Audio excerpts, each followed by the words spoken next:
Harrisburg today, the Pennsylvania General Assembly had their last day of session before the election. Lawmakers might come back later in November when they know who has the majority in the House and in the Senate. But it is rare for significant policy to come through in the final days.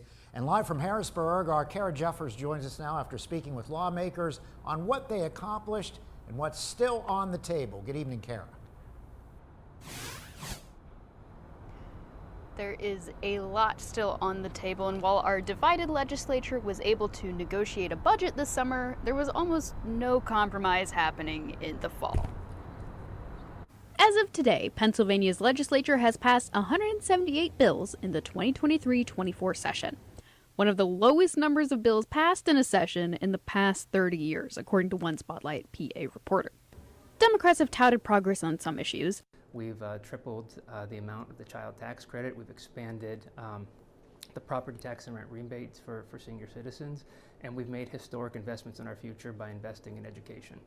But many major policies are still on the table, like minimum wage. Republicans are still disgruntled over the final spend number of this summer's budget. All of the line items I can say that I support, but that doesn't mean that I support all the extra spending. The advocacy group Poor People's Campaign works on anti-corruption and working class legislation. They calculated that in the previous session, only 18% of bills helped the working class. For this session, a few bills passed the House, such as a campaign spending ban on companies with foreign investors.